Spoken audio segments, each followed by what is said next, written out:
चलो hello guys. मैं actually ना वीडियो बहुत देर से अपलोड करने का ट्राई कर रहा, पता नहीं अपलोड क्यों नहीं हो रहा। इसीलिए मैं इसी से अपलोड कर रहा हूँ, आईपैड से। बस आपको मेरा फेस नहीं दिखेगा।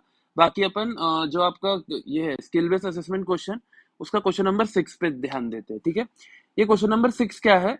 एक एक्सीसी लिमिटेड नाम से कंपनी है जो दो मटेरियल बनाती है, ठीक है। दो मटेरियल प्रोडक्शन लाइन में, मतलब जो टू टाइप्स ऑफ मटेरियल बनाती है दो प्रोडक्शन लाइन में। एक मटेरियल लाइन 1 में, एक मटेरियल लाइन 2 में, ठीक है। लाइन 2 थोड़ी डिफरेंट प्रोसेस है एंड इजियर है, ठीक है। कस्टमर एंड पे लाइन 2 कस्टमर एंड पे इजी है और उसकी ज्यादा लाइफ है। मतलब अगर लाइन 1 की मशीन, लाइन 1 से जो आप सामान बना रहे हो 10 साल चल रही है, तो लाइन 2 की मशीन 1.5 टाइम ज्यादा, दैट इज 15 ईयर्स चलेगी, ठीक है। ये अगर 10 ईयर्स चल रही है लाइन 1 की, तो लाइन 2 की 15 ईयर्स चलेगी। आगे क्या बोल रहे हैं उसके आगे? उसके आगे वो ये स्टेटमेंट बोल रहे हैं, they are sold in KGs in line. Line 1 की कैपेसिटी है देखो 6,50,000 केजी और पर एनम, एंड लाइन 2 की कैपेसिटी 2,40,000 पर एनम, ठीक है। लाइन 1 में अपन अभी मार्केट डिमांड है 6 लैक्स, लाइन 2 में 80,000। Next, currently line 1 is running at 92% capacity. वो तो अपन ने ऐसे कैलकुलेट कर लेना आप, 6,50,000, sorry 6 lakhs divided by 6,50,000, that is 92.3, मतलब 92% कैपेसिटी। ये ध्यान देना, 3 शिफ्ट चल रही है वो, yes sir. And line 2 at about 33% capacity, और वो एक ही शिफ्ट चल रही है। ध्यान देना, लाइन 2 एक शिफ्ट चल रही है और लाइन टू एक ही शिफ्ट चल रहा है, लाइन 1 3 शिफ्ट चल रही है। हाँ सर, यहाँ तक तो हमको समझ गया। अब इसके आगे क्या होगा, देखो इसके आगे समझो। अब ये डेटा है, मैं डेटा पे बाद में आऊंगा। डेटा के पहले आप एक चीज समझो, सिनेरियो 1 क्या बोल रहा है, सीईओ क्या बोल रहा है। सीईओ को ना एक ऑफर आया है, सीएफओ को, सीईओ एंड सीएफओ को एक ऑफर आया है। ऑफर क्या है कि एक नया पोटेंशियल कस्टमर है, वन टाइम ही खरीद रहा है वो, वन टाइम, सिर्फ इसी साल। कितना? 80,000 किलो। कौन सा खरीद रहा है? लाइन 2 का प्रोडक्शन। मतलब लाइन 2 का प्रोडक्शन वो बंदा और 80,000 रुपीज एडिशनल बाय कर रहा है, यस सर, ठीक है। Who can commit delivery on schedule for the whole 1920, अगले मतलब ये 19-20 का क्वेश्चन है, आप उस हिसाब से समझना। डेट तो ऑफकोर्स अभी चेंज होगी, but at a price of 250 rupees per KG. तो वो जो नया कस्टमर है लाइन 2 वाला कितने में खरीदेगा सर? वो 250 रुपीज में खरीदेगा लाइन 2 का प्रोडक्ट। हाँ ठीक है, यहाँ तक ठीक है। The sales head informs the new customer is aware of price of product from line 1। उसको पता है लाइन 1 का प्रोडक्ट, ये बहुत इंपॉर्टेंट है। ये वाली लाइन जो है ना, अब मैं बता रहा हूँ क्यों ये इंपॉर्टेंट है, जब आप क्वेश्चन सॉल्व करोगे ना तब। अब ये लाइन को मैं मार्क कर देता हूँ कि कस्टमर को पता है कि लाइन 2 का जो प्रोडक्ट है ना, वो लाइन 1 से 1.5 टाइम ज्यादा चलता है, ये कस्टमर को पता है, ठीक है। चलो नेक्स्ट, सेल्स हेड ये भी इन्फॉर्म करता है। अब मुझे एक चीज बताओ, खुद ही सोचो, आप ये 80,000 इधर 250 रुपए में बेचोगे, तो जो आपके एग्जिस्टिंग कस्टमर्स है ये 80,000, ये लोग बोलेंगे नहीं क्या कि यार कंपनी तो हमको लूट रही है, तो उसीलिए कंपनी, देखिए द सेल्स कंपनी उसका भी प्राइस कम कर रही है, ठीक है। तो 315 का 310 रुपए कर रही है। क्या कर रही है? ये गलत है, reduce the price by 10 rupees per KG, नहीं 5 रुपीज पर केजी होगा। ये मिस्टेक है, आप सुधार लेना। तभी तो 315 का 310 होगा, नहीं तो 315 का अगर आप 10 रुपीज से कम करोगे तो 305 होना चाहिए था, ठीक है। अब चलो नेक्स्ट, द सीईओ, और इसके बाद ये वाली लाइन, ये वाली लाइन क्या बोल रही है क्वेश्चन की, ध्यान दो। सीईओ क्या बोलता? देखो अब ना, अब आप समझो, ये अभी एक शिफ्ट चल रही थी तो 80,000 कर रही थी, अपने को और एक शिफ्ट करवानी पड़ेगी 80,000 के लिए, जो स्पेशल कस्टमर है, यस सर। तो नई शिफ्ट कराने का क्या क्या खर्चा होगा देखो। Incremental overhead would be 6.20 lakhs per annum पर शिफ्ट, ये लगेगा। शिफ्ट सुपरवाइजर लाइटिंग का, yes sir. And depreciation will increase by 16 lakh. Depreciation क्यों बढ़ जाएगा सर? क्योंकि सर नई मशीन चलेगी ना आपकी, सर जी। हाँ सर, सर जी नई मशीन चलेगी, लेकिन जो डेप्रिसिएशन है वो काय के लिए लगेगा? वो सिर्फ वो मशीन के लिए लगेगा। खुद ही सोचना, डेप्रिसिएशन सिर्फ लाइन 2 के लिए लग रहा है। ये जो शिफ्ट सुपरवाइजर है लाइटनिंग है, ये अगर लाइन 2 नहीं भी है, आप उसकी एक और शिफ्ट नहीं भी करते हो, तो भी सुपरवाइजर तो आपके यहाँ परमानेंटली है, यस सर। लाइट भी आपके यहाँ परमानेंटली लगेगी, यस सर। अब आगे क्या पढ़ते हैं, वो सीईओ सीएफओ को कुछ क्वेश्चन पूछते हैं, आप एज सीएफओ समझो, ठीक है। डेप्यूटी टू द सीएफओ या आप CFO, given that the order is one time. Order क्या है सर? ऑर्डर एक ही बार है, मैंने पहले बताया वन टाइम है। What will happen to the fix overheads? Fix overheads को क्या होगा? कमिटेड इन 1920, जो अपन ने यहाँ ये फिक्स ओवरहेड कमिट कर दिया ना, इंक्रीमेंटल ओवरहेड्स, ये फिक्स्ड है, yes sir. And the loss of profit due to reduction in price of existing customer, ये सर। इन दोनों का क्या होगा फ्यूचर में? क्योंकि ये जो 80,000 का कस्टमर है तो आज ही रहेगा ना, सिर्फ एक ही साल है, देन वो चला जाएगा। हाँ सर, इसका क्या होगा आपको जवाब देना है। सेकंड, द सीईओ इससे भी कंसर्न्ड है कि देखो कंट्रीब्यूशन ना, यहाँ एक रूल है, मैं ये लाइन शायद पढ़ना भूल गया। हाँ, यहाँ नो सर्कमस्टेंसेस कंट्रीब्यूशन ना आपका किसी भी केस में 40% से कम नहीं होगा। देखो इनका कंट्रीब्यूशन 40% है। आई नो आपको, अब आप, आई एम एस्टिमेटिंग, आपको कंट्रीब्यूशन का फॉर्मूला पता है। कंट्रीब्यूशन मतलब सेल्स में से वेरिएबल कॉस्ट, ठीक है, वो उसको होता है कंट्रीब्यूशन। और कंट्रीब्यूशन रेशियो मतलब कंट्रीब्यूशन अपॉन सेलिंग प्राइस। तो जैसे पहले केस में है वो 72 डिवाइडेड बाय 180 जो कि 40 आता है, ठीक है। ये बेसिक है। देन नेक्स्ट, अब और ये क्या है सर, अगर ऊपर का यूनिट प्राइस दिया हुआ है, ये जो पूरा है ना ये पर एनम वाला है कि सेलिंग प्राइस टोटल कितने सेल्स हुए, टोटल वेरिएबल कॉस्ट कितने हुए उसके बारे में, और कंट्रीब्यूशन किसके बारे में, वो दिया हुआ है, ठीक है। और इसके बाद फिर ये हो गया, एंड देन फिर यहां तक हो गया आपका। Then next further CEO mention करते हैं कि जो नया कस्टमर है ना, वो शुड ऑल्सो बी कन्विंस, नया जो कस्टमर है उसको आपको कन्विंस करना है price to be quoted. He also mentioned that the sales from line 1 from for 1920 will be at the same level 6000 kg। ये सिंपल है कि लाइन 1 का जो सेल्स है ये पिछले साल का 18-19 का 19-20 का भी सेल्स लाइन 1 का सेम होगा, लाइन 2 का तो चेंज हो रहा है ना, क्योंकि ये 80 तो फिक्स है और एक 80 और आ रहा है। समझ रहा है आपको? हाँ सर। देन और ये सेकंड वाला मैं पढ़ना शायद भूल गया। The CEO also concern about reduction in contribution का परसेंटेज 40 से कम हो रहा है। To address the issue CEO asked both the CFO and the sales head, CEO asked them to come with an acceptable pricing for line 2। Line 2 के लिए एक acceptable pricing लाओ, जो ये अपने को निकालने है, जो टफ पार्ट है, ठीक है। For the new one time customer, जो भी वन टाइम न्यू कस्टमर है, he indicates to them that the price should be such that the percentage sales to profit achieved in 2018 is maintained।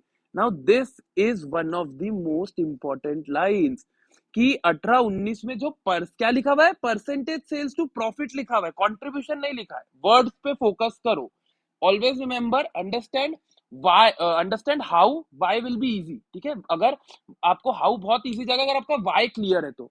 क्या बोला उसने? Profit का percentage, sales to profit का percentage कितना है सर? सेल्स टू प्रॉफिट का percentage sir 15%।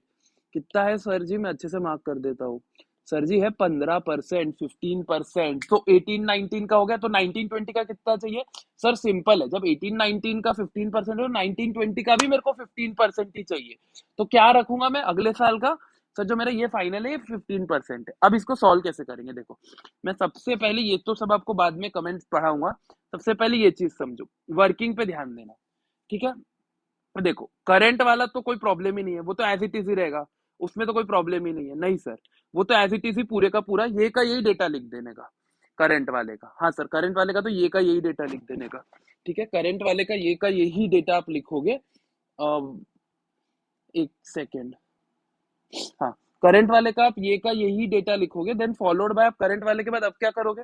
अब sir नया वाले पे ध्यान देंगे। एक सेकेंड मेरे को, एक मिनट।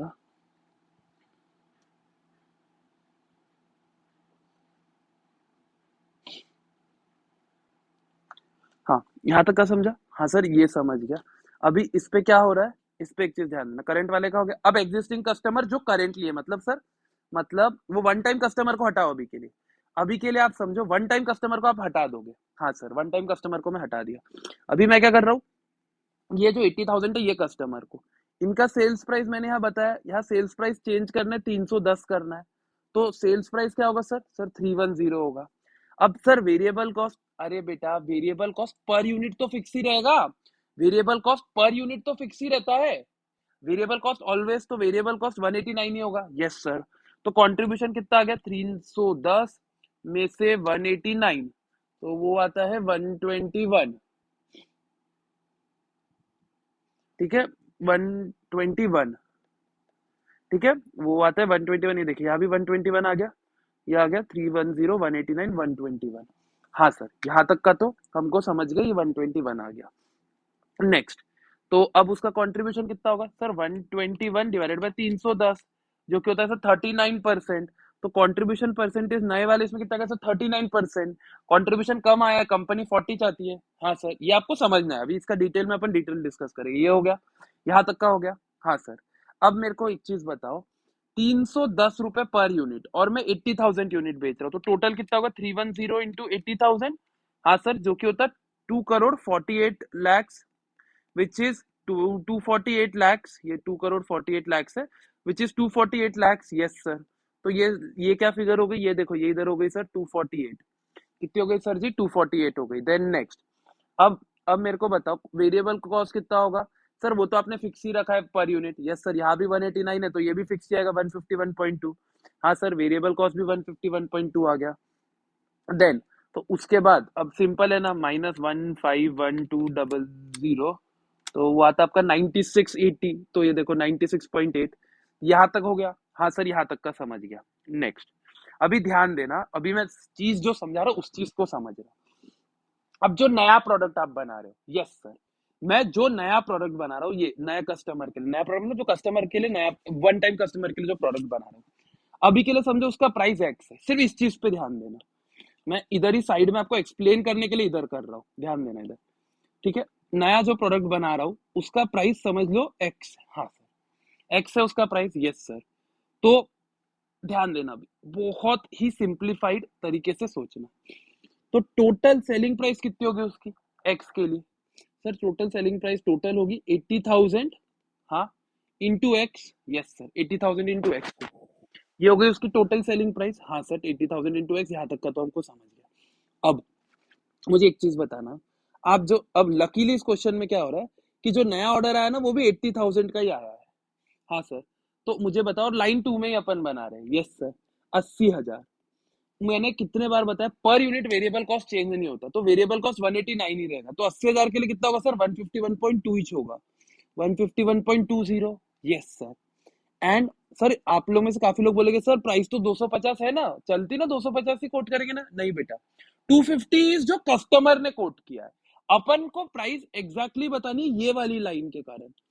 समझ रहा है, ये सेल्स टू प्रॉफिट अचीव करना है। ओके, ठीक है, ये हो गया। हाँ सर, तो यहाँ पर आपका टोटल फॉर एग्जाम्पल जो कंट्रीब्यूशन आएगा इस केस में वो कितना आएगा? वो आएगा सर 80,000 एक्स माइनस 151.20, ये लैक्स में। हाँ सर, तो ये लैक्स में, तो आप 80,000 को लिख सकते हो डिवाइडेड बाय लैक करके 0.8। इसको आप लिख सकते हो, जब अपन सब फिगर्स लैक में लिख रहे हैं तो इसको लिख सकते हैं 0.8x माइनस 151.2। यस सर, अब अपना क्या क्या आ गया? ये तो 432 एज इट इज ही था, ये देखिए। अभी ये इंस्टीट्यूट ने जो टेबल बनाया ना उसमें एक्स को भूल जाओ, ये जो इंस्टीट्यूट का 260 है इसको अभी के लिए भूल जाओ, ऐसा एग्जिस्ट ही नहीं करता, ऐसा समझो। ठीक है, समझो सबसे पहले क्या आएगा अपना अपना सर, इसके जगह आएगा 0.8x, ये तो आएगा ही आएगा, तो ये आएगा 0.8, हाँ 0.8x माइनस 151.20। यस सर, तो अपना टोटल कंट्रीब्यूशन तीनों का कितना आएगा सर? इसके जगह टोटल कंट्रीब्यूशन आएगा sir 432 plus 96.8, that is 528.8 plus 0.8x minus 151.20। Yes sir, तीनों का टोटल कंट्रीब्यूशन तो वो होगा सर आपका 377.6। कितना होगा sir? Sir 377.6 plus sir 0.8x, यहाँ तक का होगा। हाँ सर, ये हो जाएगा टोटल कंट्रीब्यूशन। यस सर, अब ओवरहेड्स पे ध्यान देना इधर। ये 18-19 का है, 19-20 में ये तो ओवरहेड्स आएंगे ही आएंगे जो अभी लग रहा है। हाँ सर, ये तो 240 लगेंगे, इसके अलावा एक लाइन यहाँ पढ़ो, और कितना लगेगा? इंक्रीमेंटल ओवरहेड वुड बी 6, मैं मिटा के आपको ढंग से बता देता हूँ। Incremental overhead would be 6.20। कितना होगा? 6.20। कितना होगा? 6.20 इंक्रीमेंटल ओवरहेड होगा। तो करेंटली कितना है सर? सर करेंटली 240 है, उसमें सर प्लस 6.20 का और इंक्रीमेंटल होगा, तो कितना होगा सर? सर 246.20 हो गया। Yes sir, simple. अब अब सर फिक्स कॉस्ट या डेप्रिसिएशन की बात कर लो। देखिए सर, डेप्रिसिएशन भी 16 लाख से बढ़ जाएगा, तो 93 प्लस 16 सर डेप्रिसिएशन 109 का हो जाएगा। हाँ जी सर जी, डेप्रिसिएशन 109 का हो गया। तो अब इन दोनों को आप माइनस करोगे तो क्या बचेगा सर? 377.6 माइनस 246.20 माइनस 109, और ये प्लस 0.8x तो है ही है। हाँ सर, अभी इसको छोड़ो, अपन अपने एक्चुअली सॉल्व कर रहे हैं, तो क्या बचेगा? 377.6 माइनस 246.2 माइनस 109। यस सर, तो यहाँ क्या बचेगा आपका? सर यहाँ बचेगा प्रॉफिट वुड बी 22.4। हाँ sir, plus 0.8x। Yes sir, ये आपका प्रॉफिट हो गया। मैंने क्या बोला? प्रॉफिट परसेंटेज सेल्स की क्या वैल्यू चाहिए सर? प्रॉफिट परसेंटेज सेल्स का 15% चाहिए। हाँ सर, अब टोटल सेल्स की वैल्यू क्या है सर? टोटल सेल्स की वैल्यू है 1080 प्लस 248 प्लस 0.8x, हाँ सर, और इसका 15%, अपने को ये वैल्यू चाहिए। तो इसको एक बार मैं अच्छे से अब सॉल्व कर लेता हूँ। देखो एक नई नोट खोलता हूँ। नोट अरे कोई भी एक नोट खोलना, हाँ जैसे ये वाली नोट खोल रही है, ठीक है। अब ध्यान देते क्या बोल रहा हूँ मैं। अपना कंट्रीब्यूशन प्रॉफिट कितना है सर, प्रॉफिट आता है 22.4 प्लस 0.4x, 22.4 प्लस 0.8x, ये हो गया अपना प्रॉफिट, हाँ सर। अब profit upon total sales, sales कितनी है सर, सेल्स है इतनी 1080 प्लस 248 प्लस 0.8x, तो 1080 प्लस 248 प्लस 0.8x। अपने को क्या चाहिए, प्रॉफिट अपॉन सेल्स की वैल्यू 15% चाहिए। तो सर आप 15% को 0.15 लिख दो, very good, simple cross multiply, 22.4 plus 0.8x is equals to 1080 plus 248 plus 0.8x into बेटा 0.15। अब इसको सॉल्व करोगे तो क्या बचेगा, 1080 इंटू, मतलब ये दोनों का टोटल क्या होता है, 1080 प्लस 248 इंटू 0.15, तो ये बचेगा 199.2 प्लस 0.8 का 15%, दैट इज 0.12x की वैल्यू होगी 22.4 प्लस 0.8x। ऑफकोर्स है ये फिगर्स लैक्स में है, आई वोंट बी, तो ये इधर चला जाएगा, ये इधर चला जाएगा, सो दैट विल बी, अब आप, हाँ ठीक है, 0.8 का 15% वुड बी 0.12, यस, तो इधर चला जाएगा, ये इधर चला जाएगा, so that will be 0.80x minus 0.12x is equals to 192 minus 22.4, 199.2 minus 22.4, ठीक है। सो ये बचेगा आपका 176.8 और यहाँ बचेगा 0.8 माइनस 0.12, तो 0.68x, तो 176.8 डिवाइडेड बाय 0.68, तो x की वैल्यू क्या आएगी सर, 260 रुपीज। क्या ये x की वैल्यू 260 रुपीज, हाँ सर, यही टफ पार्ट था। तो x की अपनी अगर वैल्यू 260 रुपीज आ गई तो अपना सब हो गया। तो इसका टोटल सेल्स कितना होगा, 260 into 80,000, that is sir divided bye lakh कर दो, 208 आ गया आपका ये 208, यस सर। अपनी x की वैल्यू 60 आ गई है ये यहाँ से, ठीक है। अगर आप चाहो तो इतने पार्ट का ना स्क्रीनशॉट ले लो, स्क्रीनशॉट ले लो तो इतने पार्ट का, अगर आपको सॉल्यूशन के लिए देखना है तो। ले लिया क्या स्क्रीनशॉट, हाँ सर स्क्रीनशॉट ले लिया, चलो ठीक है, यहाँ तक का समझा। अब x की वैल्यू 60 आ गई, यस सर। अब मैं ये कैलकुलेशन वाले को एक बार मिटा देता हूँ, हाँ सर। अब अपनी x की वैल्यू 60 आ गई, हाँ सर, x की वैल्यू 60 आ गई। अब x की वैल्यू 60 है तो सेल्स की वैल्यू आ गई, वेरिएबल तो फिक्स था तो ये कंट्रीब्यूशन भी आ जाएगा, हाँ सर। सिमिलरली सब चीजें निकल गई, आपका प्रॉफिट भी निकल गया। प्रॉफिट देखो, प्रॉफिट कितना था, 0.8 इंटू 60 प्लस 22.4, समझ रहा क्या, 0.8 इंटू 60, 48 प्लस 22.4, समझ रहा, 70.4 कैलकुलेशन में समझ रहा क्या, वो 0.8 इंटू 1000 होगा। अब आपका प्रॉफिट निकल जाएगा, हाँ सर प्रॉफिट भी निकल जाएगा। सिमिलरली आपकी सारी चीजें एक एक करके निकल जाएगी, यस सर सारी चीजें एक एक करके निकल जाएगी, हाँ सर सारी चीजें एक एक करके निकल गई। 260 है वो, 0.8 इंटू 260 होगा, समझ रहा आपको, प्लस 22 पॉइंट क्या था वो, 0.8 इंटू 260 प्लस 22.4, 230.4, ठीक है। आपका आ गया, प्रॉफिट भी आ गया, हाँ सर प्रॉफिट भी आ गया। तो ऐसे करके आपकी सारी चीजें आ गई। ये तो हो गया वो चीज जो, ये तो हो गया वो चीज जो आपको ध्यान देनी है। अब नेक्स्ट, हाँ सर, अब क्वेश्चन पढ़ते हैं। तो अपनी प्राइसिंग क्या आई है बेटा, सर प्राइसिंग आई है 260 रुपए। अब अब अब क्वेश्चन में क्या लिखा हुआ है, पहली line, ideal price to be quoted for the new customer, sir 260 rupees निकला, 260 rupees, yes sir, with reasons to be proposed by the sales head to the new customer to convince him, now this is very important, to convince him, उसको convince करना है कि भाई तू 260 में ले ले। अब कन्विंस कैसे होगा वो समझो, एक चीज मैं लॉजिकली बताता हूँ। पॉइंट्स, सबसे पहले तो सर हम रेगुलरली 315 या अभी 310 का वो प्रोडक्ट बेच रहे हैं, हम आपको 260 में बेच रहे हैं, पहला एडवांटेज, यस सर। दूसरा, मैंने बोला था ना ये एक लाइन बहुत इंपॉर्टेंट है, कहा गई वो लाइन, कस्टमर को पता 1.5 के लिए, समझो अपन प्रोडक्ट नंबर लाइन 1 कितने में दे रहे हैं सर, लाइन 1 का प्रोडक्ट 180 में दे रहे हैं, यस सर लाइन 1 का प्रोडक्ट 180 में दे रहे हैं। वो अगर समझ लो 10 साल चलेगा तो लाइन 2 का जो 260 वाला है वो 15 साल चलेगा, 1.5 टाइम ज्यादा। Yes sir. अब लॉजिकली सोचना, 10 साल का प्रोडक्ट में 180 में बेच रहा, अगर मेरे को 1.5 टाइम्स वाला बेचना है तो मैं कितने में बेचूंगा? 180 इंटू 1.5, 270 रुपीज का। Yes sir. मैं कस्टमर को 260 में ही दे रहा हूँ। Yes sir. कस्टमर को ये रीजन देंगे सर, ऐसा थोड़ी होता है, अरे यही रीजन है, पढ़ो ये देखिए। लाइन 2 का प्रोडक्ट इज 1.5 टाइम्स लाइन 1 का प्रोडक्ट। तो अगर अपन देखिए 270 में देना था अपने को, मैं बताया 180 का 1.5 टाइम्स, लेकिन अपन उसको दे 260 में रहे हैं, तो ये एक एडवांटेज है। दूसरा एक एडिशनल पॉइंट मैंने आपको बोल दिया, आप लिख सकते हो, ठीक है। ये एडिशनल पॉइंट है, ऐसा कोई हार्ड एंड फास्ट रूल नहीं कि जो आईसीआई के पॉइंट है वही लिखना है। एडिशनल पॉइंट भी लिख सकते हो, लेकिन ये भी एक पॉइंट लिखना है, ठीक है। चलो नेक्स्ट क्या है? Reasons to be mentioned to the management on why the price to be so quoted is acceptable despite the fact it would result in lower contribution of margin percentage than prescribed। अब इसके लिए समझो, आप margin contribution निकालोगे तीनों का। Yes sir. Product 2 का actually margin थोड़ा कम हुआ है, 39 और 27, एवरेज ले लेना, 33% कॉन्ट्रीब्यूशन हुआ है, क्योंकि सेल सेम है इसीलिए अपन ऐसा कर पा रहे हैं। 33% प्रोडक्ट 2 का हुआ है, जबकि होना 40 चाहिए था। कम है फिर भी क्यों अलाउ कर रहे हैं? क्योंकि सर भले ये कम है, ध्यान देना मेरे वर्ड्स को, कंट्रीब्यूशन भले ही कम है, लेकिन सर प्रॉफिट परसेंटेज सेम है। ओवरऑल कंपनी को, ग्रुप का एज होल प्रॉफिट सेम हुआ है, इसीलिए सर चलता है कम प्राइसिंग पे। अंडरस्टैंड दिस पार्ट, कि भले ही प्राइमा फेसी आप कंट्रीब्यूशन के बेसिस पे सोचोगे तो लॉस हो गया, लेकिन अगर आप यही कंपनी एज अ ग्रुप के इससे सोचोगे तो सर 15% का प्रॉफिट आज भी मेंटेन्ड है।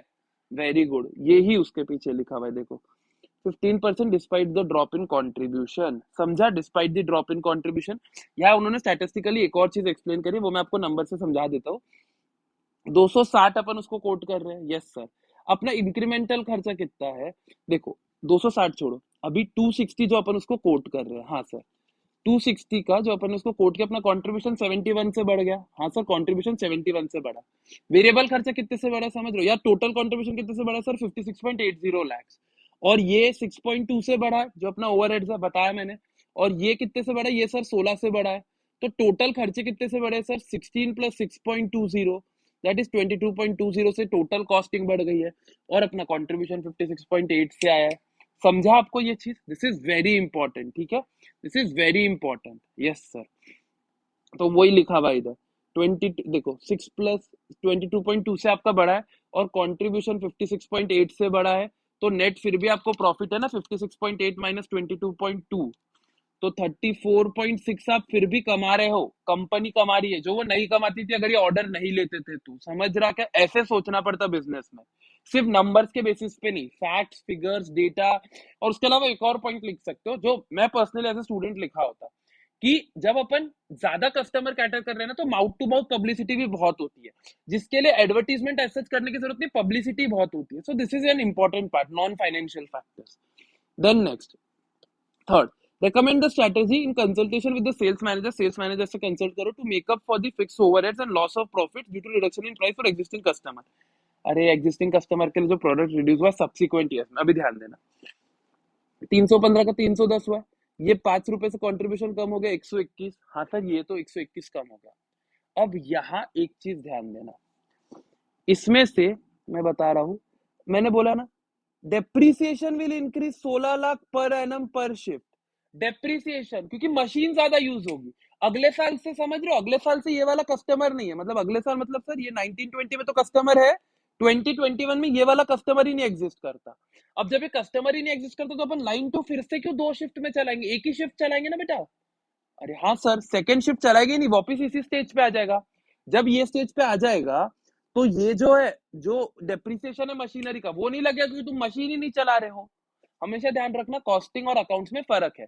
कॉस्टिंग में अपन डेप्रिसिएशन तब लगाते हैं जब मशीन चलेगी, अकाउंट्स में नहीं। अकाउंट्स में इरिस्पेक्टिव ऑफ कुछ भी डेप्रिसिएशन चार्ज करते हैं, मशीन चल रही है तभी डेप्रिसिएशन चार्ज करते हैं, ये एक डिफरेंस है।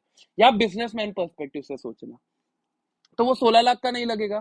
देखो उन्होंने भी यही लिखा हुआ है, ये देखिए, अब आप समझिए, ये ठीक है। और दूसरा दूसरा जो एक और चीज जो और थोड़ी रेलिवेंट है, कि आपका कंट्रीब्यूशन 4 से कम हुआ है। मैंने यहाँ समझाया था ना, ये देखिए कंट्रीब्यूशन भी कम हुआ है। यहाँ कितना कंट्रीब्यूशन था? यहाँ था सर आपका कंट्रीब्यूशन टोटल था जो 121 हो गया है कंट्रीब्यूशन। Yes sir. जो सेल्स वाला है यहाँ कितने से कम हुआ है ओवरऑल में? 96.8 है इधर, और इधर है वो कंट्रीब्यूशन सर 100.8, तो कंट्रीब्यूशन ओवरऑल 4 लाख से कम हुआ है। हाँ सर, तो आपका लॉस क्या हुआ है प्राइस कम करने के कारण? सर ये 4 लाख रुपए जो आगे तक का लॉस है। और सर ये जो खर्चा है मैंने बताया, सुपरवाइजर, स्टाफ सुपरवाइजर, लाइटनिंग, मैंने कितने बार ये चीज एक्सप्लेन करी कि स्टाफ सुपरवाइजर लेबर को यूजुअली फिक्स्ड मानते हैं, क्योंकि लेबर आ चुका है, अब मैं उसको भगा नहीं सकता, भाई तेरा काम नहीं है तो तू चले जा, ऐसा नहीं करते कंपनी, ऐसा नहीं करते बिकॉज लॉ बहुत सारे हैं। तो रियल लाइफ में ऐसा नहीं होता, अकाउंट्स में ठीक है होता होगा, लेकिन रियल लाइफ में ऐसा नहीं होता। तो मेरे को लेबर का खर्चा तो लाइफ टाइम लगने वाला है जो 6.20 है। हाँ सर, और उसके अलावा सर मेरे को 4 लाख का लॉस, तो टोटल मेरा खर्चा कितना लगेगा आगे? आगे सर मेरे को लाइफ टाइम जो खर्चा लगने वाला है, देखो 10.20 लाख लगने वाला है। यस सर, 10.20 लाख लगने वाला है। ठीक है, हाँ सर 10.20 लाख लगने वाला है। ठीक है, अब 10.20 लाख मेरे को खर्चा लगने वाला है। ठीक है, अब एक चीज ध्यान देना, यहां तक का समझा आपको? ये देखो ये वाली लाइन अगर आपको देखना है तो देखो 10.20 लाख। हाँ सर, अब उसको मैं डिवाइड कैसे करूंगा? जो मेरा करंट कंट्रीब्यूशन है, क्यों? तभी तो मैं बता पाऊंगा ना कि मैं कितने सालों में वो प्रोडक्ट का प्राइस निकाल पाऊंगा।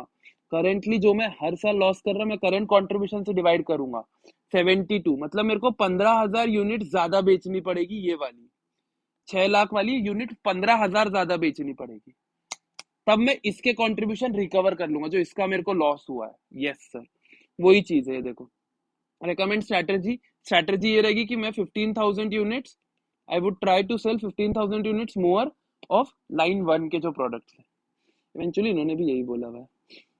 देखिए राउंडेड ऑफ टू 15,000, वो 14,167 आता है, तो उसको इंस्टीट्यूट ने 15,000 का राउंड ऑफ किया। आप चाहो तो आप सिंपल सिंपल 10,20,000 जो भी है, हाँ 10.2 डिवाइडेड बाय 72 करोगे तो वो आता है 14,167, तो आप बोल सकते हो 14,167 से मैं सेल्स बढ़ा दूंगा। इंस्टीट्यूट ने 15 राउंड ऑफ किया, मैंने सिर्फ आईसीआई ने राउंड ऑफ किया इसीलिए बताया राउंड ऑफ करना है। Usually I don't recommend such round of, but since ICI has done it you can also do it. But अब 14, अगर 14 अप्रोक्सीमेटली 14,200 भी लिखोगे तो दैट वुड बी इनफ। ठीक है, ऐसा 15 इंस्टीट्यूट को भी पता है कि राउंड ऑफ का डिफरेंस आता है, बट एग्जाम में लिखना कि 14,167 has been rounded off to 14,200। Checker को ये बता देना कि भाई मेरा आंसर आया था 14,167, वो तो मैंने राउंड ऑफ के लिए 14,200 लिखा। Always remember this part. Yes sir, ठीक है, वही लिखा हुआ है। And then also arrive at the price to the new customer at or below which is it does not make financially sense to quote and get order। किस price के नीचे coating नहीं होगी समझना। अब किस प्राइस के नीचे कोट नहीं होगा? सर ये कोई बोलने की बात है क्या? 189 कंट्रीब्यूशन, कंट्रीब्यूशन जितना मैं कमा रहा हूँ उससे कम, मतलब जो मेरा वेरिएबल कॉस्ट है उससे कम अगर मैं कोट कर दूंगा तो मेरे को परवड़ेगा ही नहीं, वही लिखा हुआ है, कंट्रीब्यूशन ही लिखा हुआ है, वेरिएबल कॉस्ट प्लस ये जो 32, देखो द इंक्रीमेंटल कॉस्ट आती variable cost plus loss of margin on existing customer, ये इन्होंने लिख दिया, बट उससे कम तो आपको परवड़ेगा ही नहीं 189 पे, 189 से कम आपको परवड़ेगा नहीं। और एक और चीज छोटी सी जो ध्यान देनी है आपको, क्योंकि आप ये ऑर्डर कोट करने वाले थे इसीलिए आप इसका भी प्राइस 5 रुपए से कम कर रहे हो। यस सर, तो इस पे जो 4 लाख का कंट्रीब्यूशन लॉस हो रहा है वो भी आप, वो प्लस ये 189, समझ रहे हो? 4 लाख का कंट्रीब्यूशन कितने यूनिट्स के लिए बांट रहे हो आप? सर 4 लाख का कंट्रीब्यूशन जो है सर वो मैं 80,000 यूनिट्स के लिए बांट रहा हूँ, मतलब ये 5 रुपए प्लस ये 189, मतलब मैं 194 से कम में नहीं परवड़ेगा मेरे को। ठीक है, अब ये इंस्टीट्यूट ने वो 80,000 किलो ऐसा सॉल्व नहीं किया, लेकिन आपको समझ रखा है ये 221.5 बोल रहे हैं, उन्होंने क्या किया ध्यान दो, incremental cost and variable cost, loss of margin existing customer के लिए ये सब चाहिए, प्लस ये इंक्रीमेंटल ओवरहेड एंड डेप्रिसिएशन, ये एक और पॉइंट आएगा। हाँ सर ये भी तो आएगा, incremental overhead cost and depreciation 189 plus 5 ये आ गया 194। हाँ सर, अब 194 पर यूनिट। अब इंक्रीमेंटल कॉस्ट कितना लग रहा है सर? 6.2 और 16 डेप्रिसिएशन, और ये 6.2 प्लस 16 तो 22.2 लैक्स, तो 22.2 डिवाइडेड बाय 80, मतलब 22.2 लैक्स है वो। हाँ sir, divided by 80,000 to 27.5 plus 189 plus ये कितना आया था इधर का, इधर का 5 रुपए आया था ना, हाँ, तो 221.75। समझ रहा है ये वाली चीज कैसे? सर मैं बताता हूँ, इस चीज को मैं वापस यहाँ ढंग से लिख के बताता हूँ, ध्यान देना इधर। 189 तो वेरिएबल कॉस्ट है, इतना तो मैं रिकवर करूंगा ही करूंगा। यस सर, इसके अलावा यहाँ एक चीज ध्यान देना, क्योंकि मेरे को ये कस्टमर को बेचना है। हाँ सर, इसीलिए मैं यहाँ कहीं बोला है, देखो प्राइस मैंने 5 रुपए से कम किया, ये 10 को 5 करना प्लीज, प्राइस मैंने 5 रुपीज से कम किया। हाँ सर, प्राइस आपने 5 रुपीज से कम किया, तो प्राइस कम करवाओगा मैं यहाँ 5 रुपीज से, जिसके कारण मेरा यहाँ कंट्रीब्यूशन 96.8 आ रहा है। अपन ने पहले भी निकाला है, जो पुराना कंट्रीब्यूशन सेम का था 100.8, 100.8 को 96.8 पे लाया, तो मतलब सर आपने 4 लाख का तो ये कंट्रीब्यूशन भी फॉरगॉन किया है। Yes sir. अब 4 लाख का जो मैं कंट्रीब्यूशन फॉरगॉन कर रहा हूँ 80,000 यूनिट के लिए, क्योंकि मैं ये कस्टमर को 80,000 यूनिट सेल करने वाला हूँ ना, नए कस्टमर को।